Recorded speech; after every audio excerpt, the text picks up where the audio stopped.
भाई सारे भाइयों ਨੂੰ राम राम। और बिम्बे देख तेरा छोरा बिगड़ा जाए।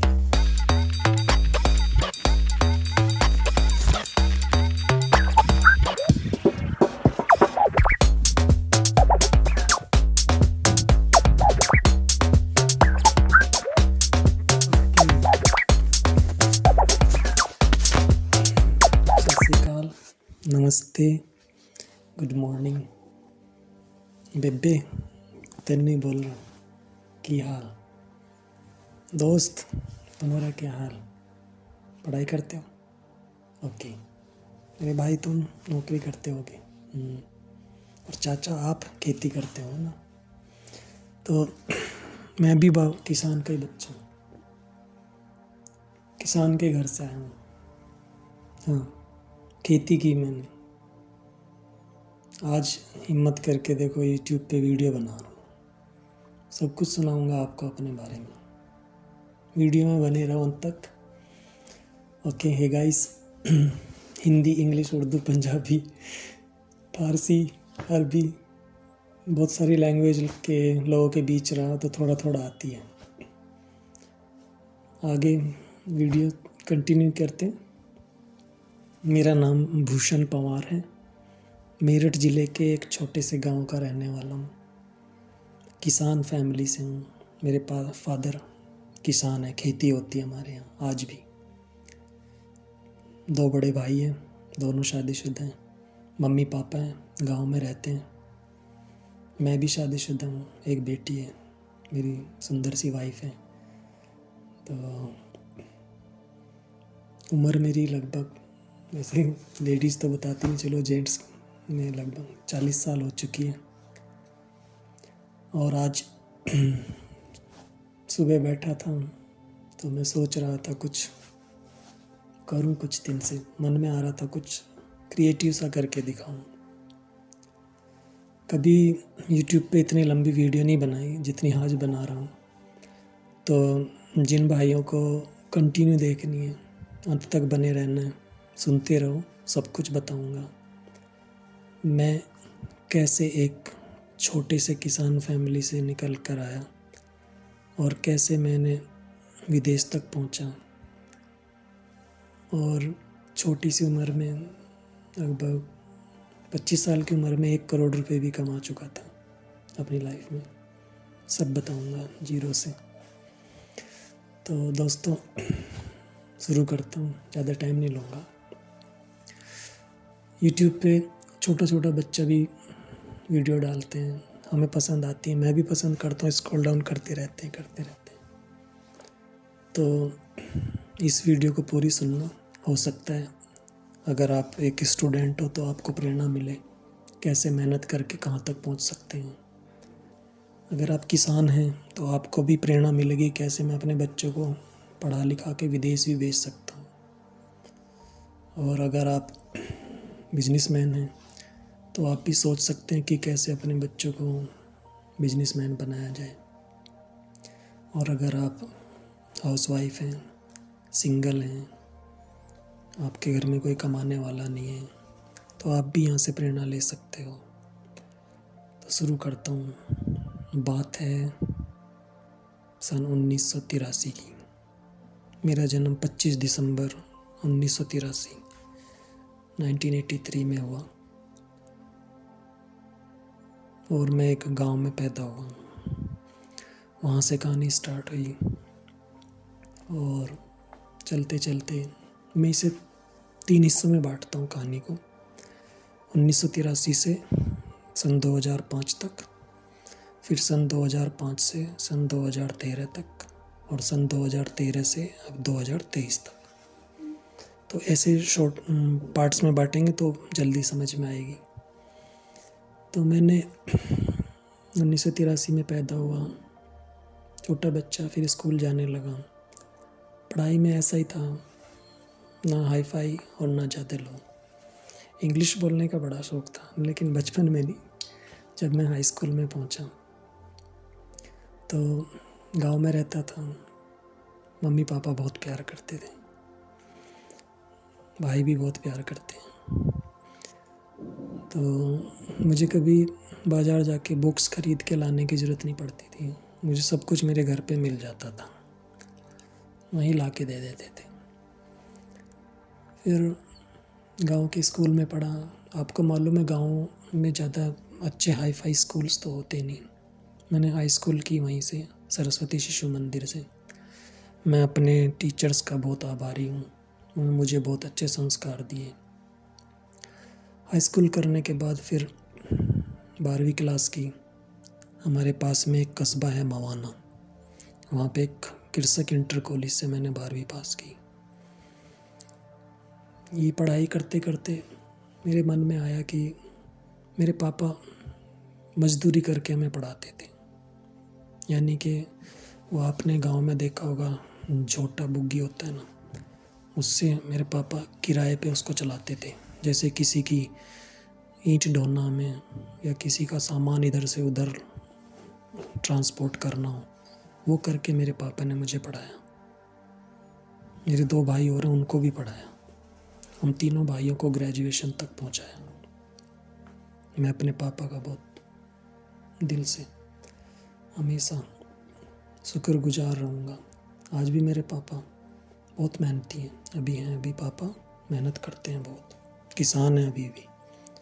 और आप इस टाई वाई बूट सूट वाले बंदे को देख रहे हो ना, ये बिल्कुल ठेठ गांव का है। आज आपके सामने अपनी कहानी सुना रहा हूँ। कुछ मेरे चाहने वाले जो मुझे जानते हैं यूट्यूब पे या जो वीडियो ये देख रहे हैं, वो बहुत मुझसे मिलना चाहते हैं। सोचते हैं हमारे पास बैठे हमें बताए अपनी जीवन कहानी, कैसे कैसे पहुंचा, कैसे ये गांव से निकल के विदेश तक गया। मैं लगभग 3 कंट्री में रह के आ चुका हूँ, दुबई, कतर, अफ़गानिस्तान, और लगभग 45 देशों के लोगों के साथ मैंने नौकरी की, जॉब, जिनको हम बुक्स में पढ़ते हैं। ऐसे ऐसे कंट्री जिनके नाम भी आपने नहीं सुने होंगे, Yugoslavia, Ecuador, Jordan, Germany, France, Italy, बहुत सारे, और कनाडा, अमेरिका, ये तो बहुत फेमस कंट्री, इनके तो सबने सुने होंगे। तो जब मैं 12वीं कक्षा में था तो मैं सोचता था कि यार मुझे भी ना बहुत पैसा कमाना है, बहुत मेहनत करनी है। तो मैं अपने घर में अपने पापा की हेल्प करने के लिए, क्योंकि मैं उन्हें देखता था, वो बहुत मेहनत करके हमारे लिए पैसा, हमारी फ़ीस भरते थे। तो मैं सोचता था यार मुझे भी कुछ करना चाहिए। तो मैं गांव में ही ट्यूशन पढ़ाने लगा। मैं खुद 12वीं में पढ़ता था और हाई स्कूल तक के बच्चों को ट्यूशन पढ़ाता था। उस ट्यूशन से मैं लगभग घर बैठे ही, ये बात सन 2002 की है, तो लगभग 1 से 2 हज़ार रुपये कमा लेता था। उन 2 हज़ार रुपये से मैं अपना खर्चा और घर में जो रसोई का सामान आना है उसकी मैं हेल्प कर देता था। लेकिन इससे ही भला तो होने वाला नहीं था, और भी पैसा चाहिए, क्योंकि हम गांव में रहते हैं, हमें शहर जाना है या शहर में मकान बनाना है, वो सपने बहुत दूर थे।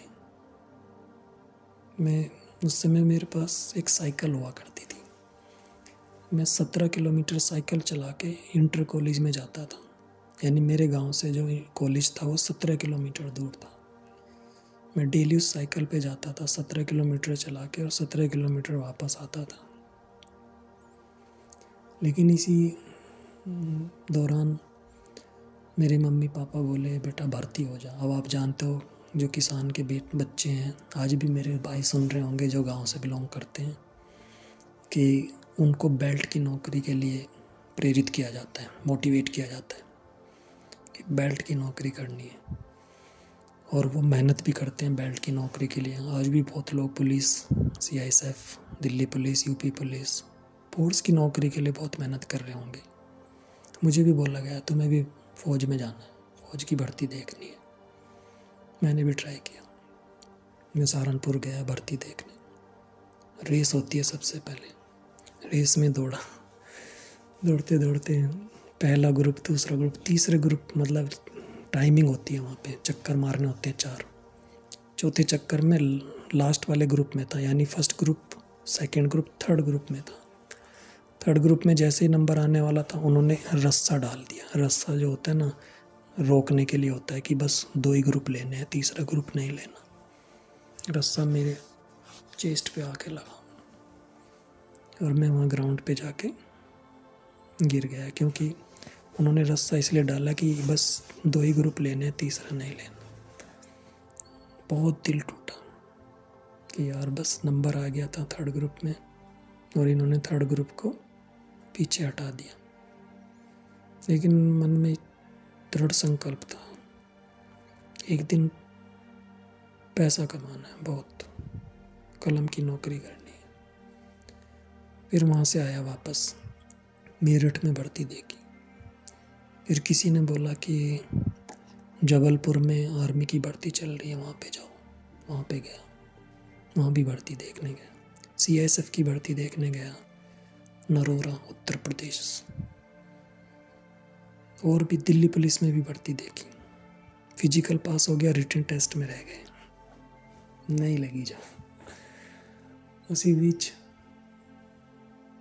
उम्र भी होती जा रही थी, क्योंकि 12वीं पास कर चुके थे।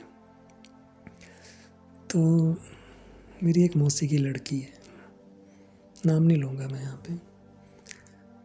वो एक धार्मिक संस्था में जाती थी।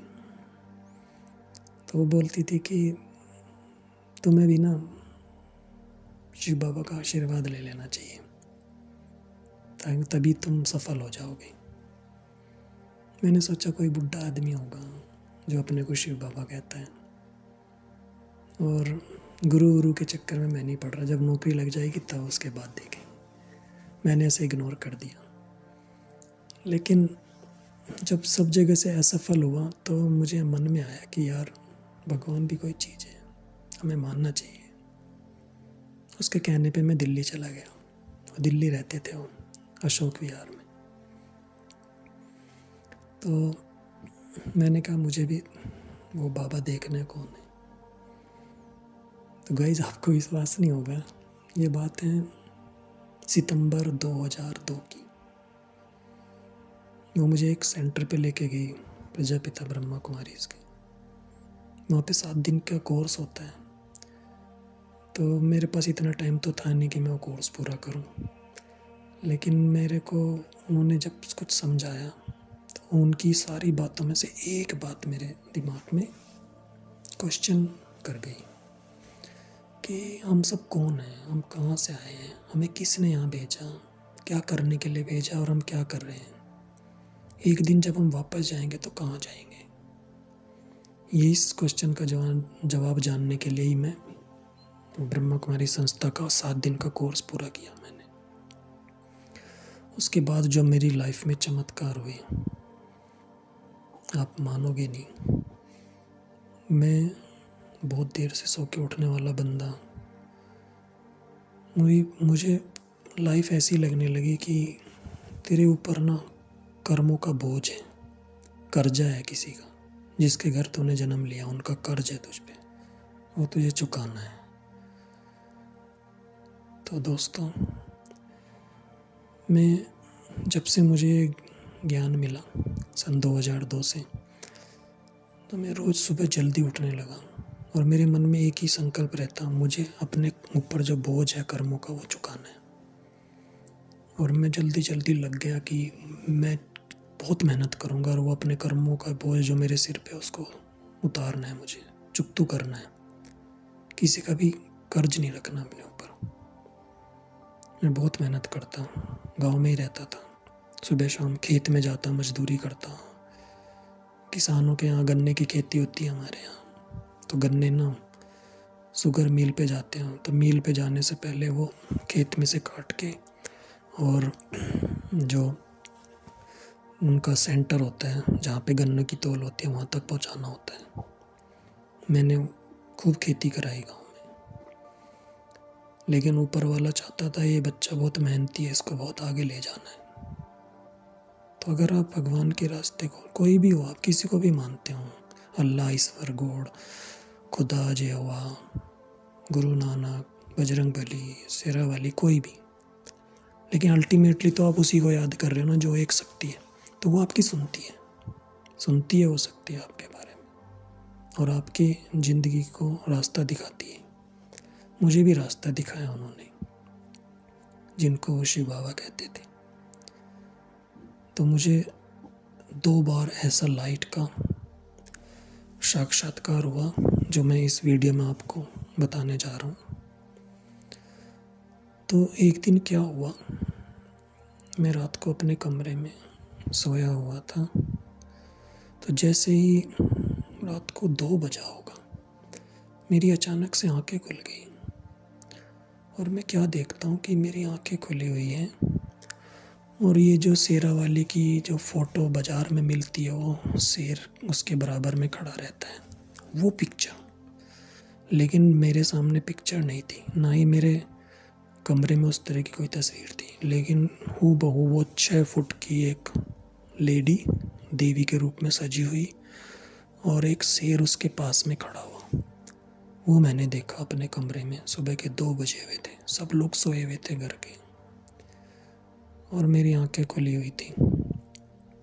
तो मैं क्या देखता हूँ कि ये मेरे कमरे में कहाँ से आ गई।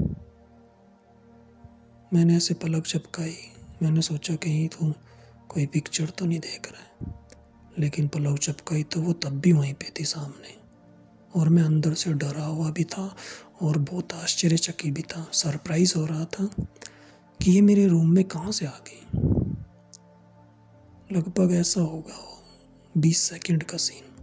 20 सेकंड बाद एकदम डार्क अंधेरा हो गया, कमरा पूरा अंधेरे से भर गया और मैं सो नहीं पाया। मैं सोचता रहा ये क्या था, वो देवी मेरे कमरे में क्यों आई, मुझे क्या दिखाना चाहती थी। मैंने किसी को नहीं बताया घर में, आज इस वीडियो में डिस्क्लोज कर रहा हूँ, आज आपको बता रहा हूँ। बस तब से ही मेरे मन में पता नहीं क्या अंदर से एक इस तरह की फीलिंग आने लगी कि कुछ बहुत बड़ा मिलने वाला है तुझे, जैसे खजाना मिलता है ना, इस तरह से अंदर लगने लगा कि कुछ मिलने वाला है बहुत बड़ा, जैसे कोई बहुत बड़ी खुशी, जैसे किसी की लॉटरी लग जाती है उससे के बाद जो खुशी होती है, इस तरह की मेरे को फीलिंग आने लगी कि तुझे कुछ मिलने वाला है।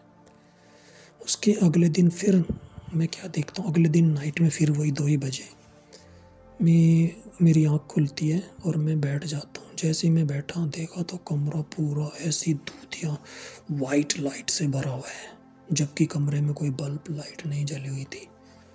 पूरा लाइट ही लाइट से भरा हुआ था रूम। और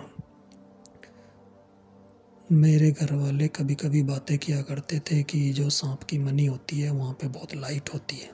तो मैंने सोचा बेटे रूम में कहीं सांप तो नहीं आ गया। तो मैं क्या देखता हूँ, लगभग 10 सेकंड के लिए पूरा रूम इतनी तेज लाइट थी कि हजारों बल्ब से भी ज़्यादा, और 10 सेकंड बाद पूरा रूम फिर से डार्क हो गया, अंधेरा।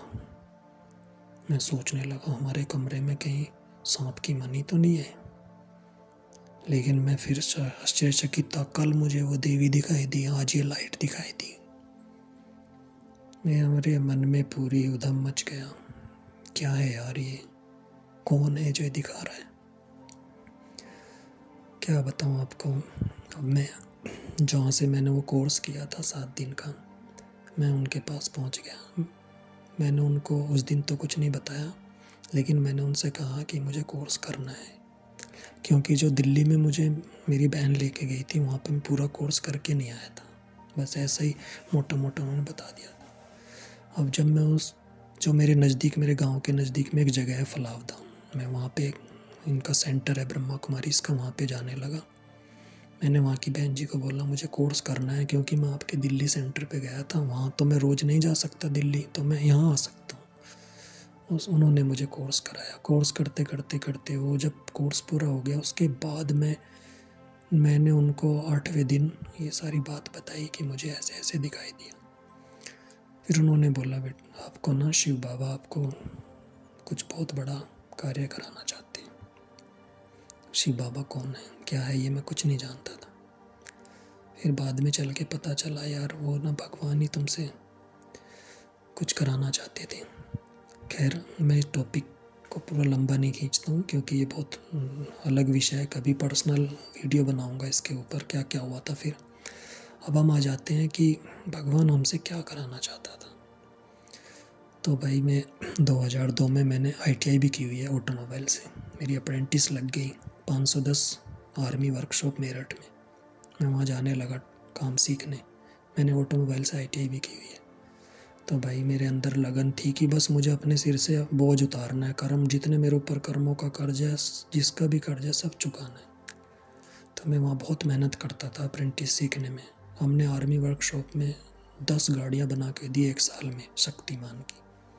मुझे गाड़ी का पूरा काम आता है, जीरो से असेंबल करना।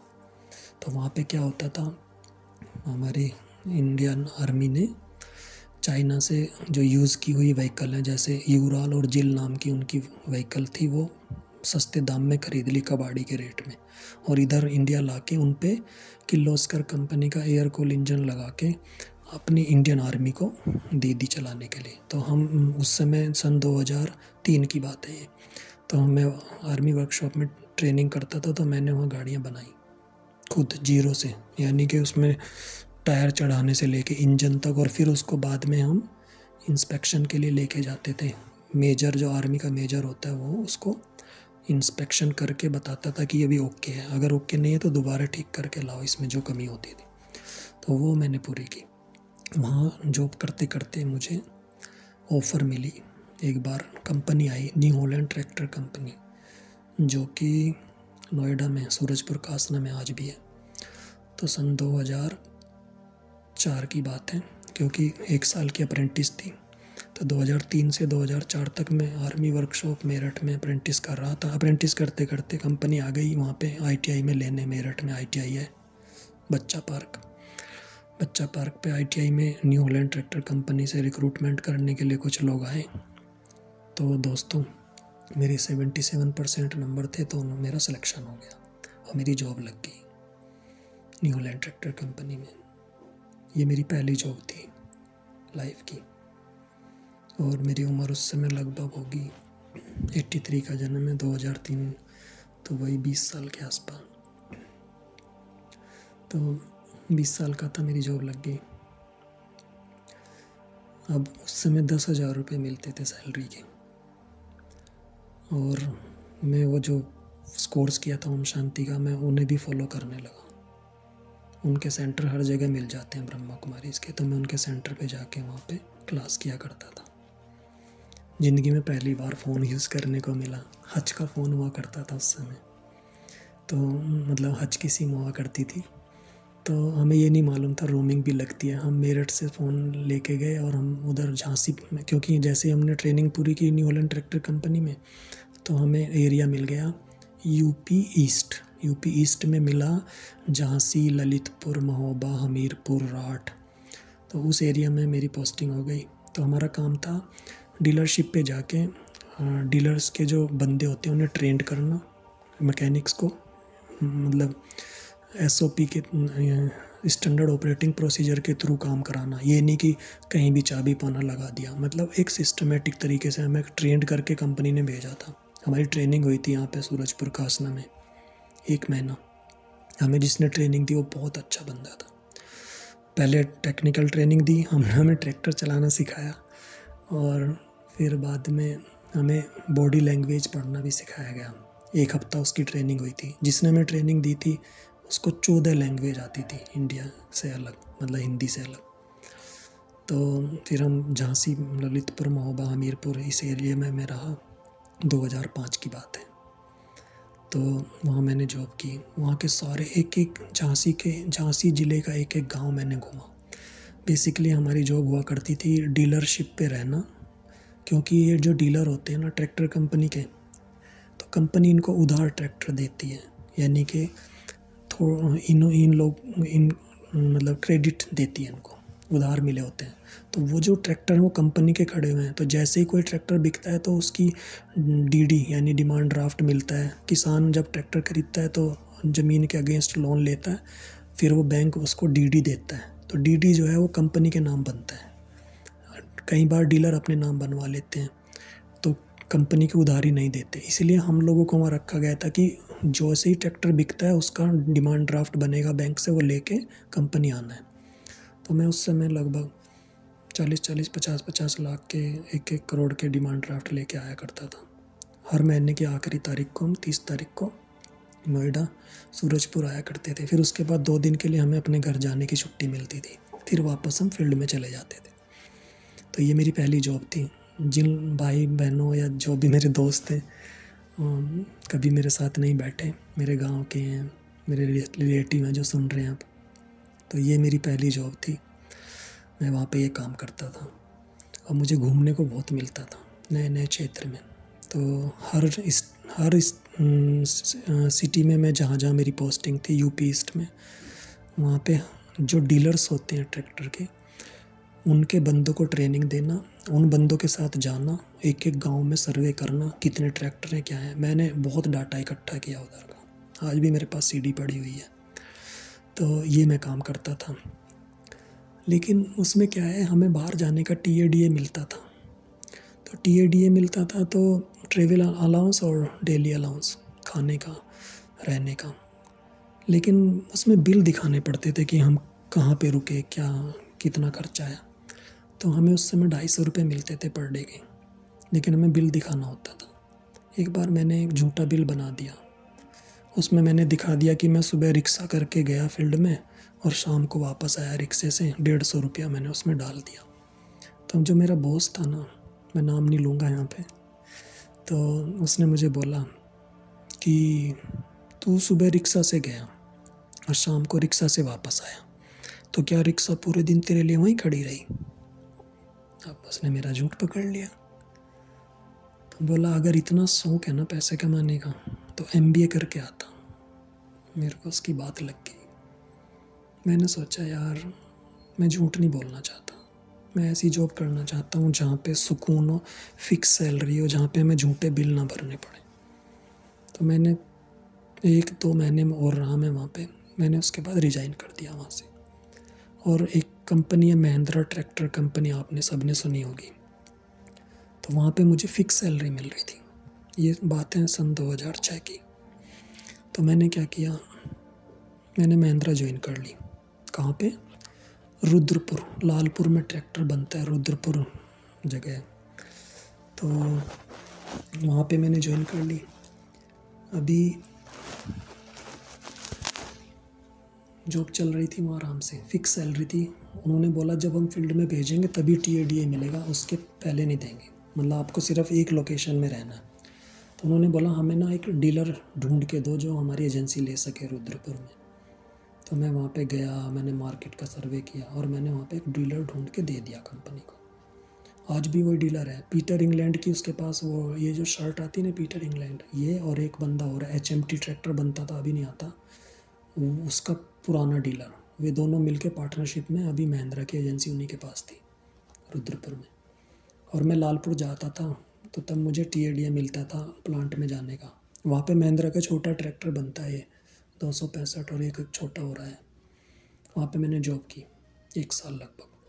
लेकिन दोस्तों इसी के साथ साथ मैं ग्रेजुएशन भी कर रहा था, मुझे अपनी पढ़ाई भी करनी थी। तो मेरी ग्रेजुएशन फाइनल ईयर में था मैं। अभी क्या हुआ, मेरी ग्रेजुएशन में बैक आ गई। मैंने इंग्लिश, हिस्ट्री और इकोनॉमिक्स 3 सब्जेक्ट से ग्रेजुएशन की हुई है। तो मेरे को ना उसमें इकोनॉमिक्स में बैक आ गई, तो मुझे बैक पेपर देने के लिए जाना था। मैंने छुट्टी मांगी, उन्होंने मुझे छुट्टी नहीं दी। इस चक्कर में मैं बिना बताए वहाँ से बैठ गया, क्योंकि अगले दिन मेरा पेपर था। अब जैसे मेरा जो बॉस था, मैं उसको फ़ोन कर रहा था बस में बैठ के कि मैं जा रहा हूँ, मेरा पेपर है कल। वो कहीं आउट ऑफ रीच था, उसका फ़ोन ही नहीं लग रहा है। वो कहीं ऐसी जगह था जहाँ पे BSNL का फ़ोन था, लगा ही नहीं। जैसे ही मैं मेरठ पहुँचा, कंपनी से फ़ोन आया कि आप कहाँ पे हो। मैंने बोला मैं मेरठ में हूँ, मेरा एग्ज़ाम है आज। तो उन्होंने बोला कल आके अपना हिसाब कर लेना। यानी कि मेरी ये जॉब चली गई, क्योंकि अब मेरे पास ऑप्शन नहीं था। अब ऑप्शन ये नहीं था क्योंकि अगर मैं बैक नहीं देता तो मेरी BA लटक जाती, ग्रेजुएशन नहीं होती पूरी। और अगर जॉब में रुकता हूँ तो अब क्या, आप कमेंट में बताना मैंने गलत किया कि सही किया। मैंने एजुकेशन को पहले आगे रखा, क्योंकि मैं एजुकेशन कर लूँगा तो मैं जॉब तो फिर भी कर लूँगा। तो दोस्तों एजुकेशन बहुत ज़रूरी है। खैर मेरा डिसीजन सही था, लेकिन अब मेरी जॉब चली गई। कंपनी ने अगले दिन बुलाया और मेरा सारा हिसाब कर दिया, जो भी मेरा पैसा निकलता था। अब मैंने सोचा क्या करूं। मैं आ गया घर पे वापस, बैक टू माय विलेज। ये बात है सन 2006 की। अब मैंने सोचा क्या किया जाए भूषण। तो मैं ऐसे न्यूज़पेपर पढ़ता था कि न्यूज़पेपर ले आता हूँ, इसमें जॉब निकलती है। उसमें एक जॉब उस पर लिखा हुआ था एयरपोर्ट पर नौकरी करें। मैंने देखा नीचे एक एड्रेस है, मैंने उस एड्रेस पे अपना बायोडाटा लिफाफे में रख के और पोस्ट कर दिया। एक हफ्ते बाद वहाँ से एक रिप्लाई आ गया कि you are selected for this course and we are taking 100% job placement. मुझे मालूम नहीं था कि ये क्या चीज़ है। दिल्ली से वो लेटर आया था, दिल्ली में रानी बाग जगह है वहाँ से। तो मैं वो लिफाफा लेके उस एड्रेस पे पहुँच गया। तो जब मैं वहाँ पे पहुँचा तो एक सर और एक मैडम थी। सर का नाम नहीं लूँगा मैं यहाँ। तो सर ने पूछा क्या करते हो। मैंने कहा सर जॉब करता था, अभी तो जॉब लेस हूँ, घर पे हूँ अभी। तो उन्होंने बोला बेटा हम यहाँ पे ट्रेनिंग देते हैं, फ्लाइट स्टीवर्ड, एयरपोर्ट पे कैसे काम होता है उस चीज़ की, ग्राउंड स्टाफ की। हमारे यहाँ 6 महीने की ट्रेनिंग है, उसके बाद आपकी जॉब लग जाएगी। जॉब की गारंटी हम लेते हैं। और इसकी जो फ़ीस है वो 60,000 रुपये है 6 महीने की। और हॉस्टल की फ़ीस अलग है अगर आप यहाँ पे रहते हो। अब दिल्ली जाने का मतलब मेरी वो बहन का, मेरी जो मौसी की लड़की थी जिसने मुझे ब्रह्मा कुमारी इसके ज्ञान में चलाया, उनको बहुत खुशी हुई कि वो यहाँ पे आ रहा है दिल्ली कोर्स करने के लिए और उसको हम अपने पास रखेंगे यहीं पे, यहीं से चला जाया करेगा। तो मैं उनके पास चला गया। 1 महीना रहा मैं वहाँ पे। उनके वहीं से रोज़ाना एकेडमी में जाता था पढ़ने के लिए। तो वहाँ पे हमें इंग्लिश स्पीकिंग, मैं आपको बता दूँ मैं यूपी बोर्ड से हाई स्कूल किया हूँ और यूपी बोर्ड से 12th क्लास। तो उसके बाद ग्रेजुएशन चौधरी चरण सिंह यूनिवर्सिटी मेरठ कॉलेज, मेरठ से मैंने ग्रेजुएशन की 2005 में। तो मेरी बहन को बहुत खुशी हुई कि हमारे पास हमारे घर रहा करेगा वो, और हम रोज़ाना क्लास करने जाया करेंगे ओम शांति सेंटर। तो मैं 1 महीना उनके पास रहा। लेकिन जब मैं वहाँ पे इंग्लिश स्पीकिंग सीख रहा था तो मैं वापस घर आता था तो मेरे साथ कोई भी इंग्लिश में बात नहीं करता था, सब हिंदी में बात करते थे। तो जितनी मैं सीख के आता था फिर वहीं 0 के 0। तो मैंने सोचा यार क्या करूँ, कैसे सीखूँ। तो मैंने अमेरिकन, आपने सुना होगा अमेरिकन इंग्लिश स्पीकिंग के जो इंस्टीट्यूट्स खुले हुए हैं, तो वो पीतमपुरा में था। मैंने एकेडमी में भी एडमिशन लिया हुआ था और मैं फिर पीतमपुरा चला गया। वहाँ पे मैंने अमेरिकन इंग्लिश स्पीकिंग में ज्वाइन कर लिया। तो वहाँ पे जाने का सबसे बड़ा फ़ायदा ये हुआ कि वहाँ पे आपकी जो हेजिटेशंस थी ना इंग्लिश स्पीकिंग की वो निकल गई, जो अंदर में झिझक थी बोलने की। क्योंकि वो क्या करते हैं, सबको मिक्स बिठा लेते हैं कि छोटे बच्चे भी और बड़े जॉब करने वाले भी, हाउस वाइफ भी, तो सब मिक्स हो जाते हैं। तो एक दूसरे को देख के प्रेरणा मिलती है कि यार मुझे भी बोलना चाहिए, जब ये बच्चा बोल रहा है इंग्लिश, मैं नहीं बोल सकता और मैं तो इससे ज़्यादा पढ़ा लिखा हूँ। तो वहाँ पे ना ईगो टकराती है और कुछ ईगो डाउन हो जाती है। बच्चे सोचते हैं देखो बड़े बोल रहे हैं तो मैं भी बोलूँगा। तो टूटी फूटी ऐसे बोलते बोलते धीरे धीरे सबकी हेजिटेशंस निकल गई। तो वो 6 मंथ का जो मैंने वो 6 मंथ जो ट्रेनिंग ली वो मेरी लाइफ की बहुत यादगार ट्रेनिंग थी। हमारा ग्रुप था लगभग 20-25 लोगों का। तो 6 महीने होते ही अब उन्होंने हमें इंटरव्यू में भेजना शुरू कर दिया एयरपोर्ट पे कि जाओ अब तुम्हें जॉब करनी है एयरलाइन में। तो वहाँ एयरलाइन में जब इंटरव्यू देते थे तो जो हमारे अंदर कुछ कमी होती थी, जैसे इंग्लिश बोलते बोलते सोचते थे हम हिंदी में और बोलते थे इंग्लिश, तो आगे जाके दिमाग रुक जाता था, यानी कि शब्द ही नहीं आ रहे याद कि इंग्लिश में क्या बोलना है। तो कई बार रिजेक्ट होके आए इंटरव्यू से। तो फिर जो हमारे सर थे जो हमें सिखाते थे, उन्होंने बोला बेटा अगर इंग्लिश स्पीकिंग सीखनी है ना तो इंग्लिश में सोचना शुरू कर दो, फिर सब चीज़ें जब अंदर में इंग्लिश में सोचोगे तो बाहर भी इंग्लिश ही निकलेगी। और अगर हिंदी में सोचोगे और फिर यहाँ ला के उसको ट्रांसलेट करोगे उसका, तो नहीं बोल पाओगे। क्योंकि अगर हम हिंदी बोल रहे हैं तो अंदर सोच भी तो हिंदी में ही रहे ना, तभी तो हिंदी बोल पा रहे हैं। तो अगर हमें इंग्लिश बोलनी है तो सोचना भी इंग्लिश में ही होगा, तब वो बाहर इंग्लिश निकल के आएगी। तो जो मेरे स्टूडेंट भाई या स्टूडेंट बहनें, भाभियाँ, हाउसवाइफ, जो भी इंग्लिश स्पीकिंग का कोर्स कर रहे हैं ना और अभी कर ही रहे हैं, तो प्लीज़ इस पे नोटिस करना। Think in English, speak in English.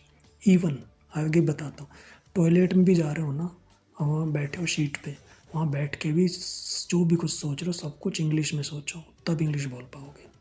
वैसे आगे सुनते जाओ, मज़ा आ रहा है, इंटरेस्टिंग, तो लाइक कर देना वीडियो। वैसे वीडियो लंबी होने वाली है, सॉरी, क्योंकि मैंने पहले कभी इतनी बड़ी वीडियो नहीं बनाई, पहली वीडियो मेरी है। छोटी छोटी शॉर्ट्स तो बनी हुई हैं, वो आप लोग देखते रहते हो। अभी क्या हुआ, 6 मंथ हो गए, खैर फाइनली हमें जॉब मिल गई। एक चेन्नई की कंपनी आई, यूनिवर्सल एविएशन। ये बात है सन 2006 के एंड की। तो जॉब मिल गई उनको, जो बहुत बड़ा कॉन्ट्रैक्ट मिला कि उस समय किंगफिशर एयरलाइन हुआ करती थी दिल्ली एयरपोर्ट पे, और एयर इंडिया, इंडियन एयरलाइंस। तो हमें डोमेस्टिक एयरपोर्ट पे जॉब मिल गई, महराम नगर में। अब सब हम अकेडमी से निकल आए, तो हमारा ग्रुप था, उसमें 5-6 लड़कियां थी, लखनऊ, आगरा और इधर की, मतलब कहीं दूर दूर के थे बहुत, भोपाल। तो हमारा एक ग्रुप था, तो एक लड़की थी, उसके पास गाड़ी थी, वो गुड़गांव की थी, गीता धनकर, मैं उसका नाम ले रहा हूँ अगर मेरी वीडियो देख रही है तो उसकी गाड़ी में हम अपने बैग भर दिया करते थे और एक ही रूम लेते थे जहाँ भी कहीं जाते थे।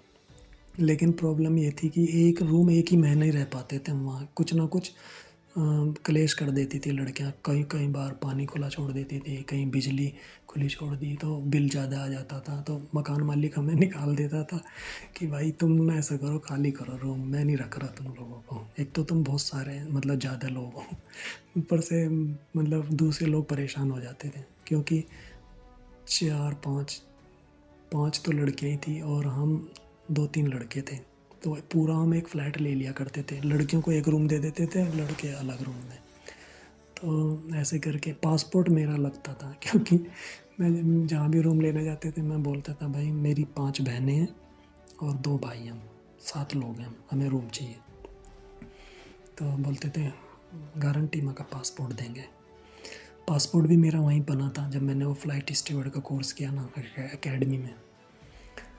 तो उसी समय एकेडमी में कोर्स करते करते मेरी दोस्ती भी हुई है, एक लड़की थी, भावना टुटेजा, नाम ले रहा हूँ मैं उसका, सोनीपत से, लेकिन वो हमारे से सेकंड बैच में थी, मतलब हमसे अगले बैच में। हमने वहाँ से कोर्स पूरा कर लिया था और उसने उस समय एंट्री मारी थी वहाँ पर।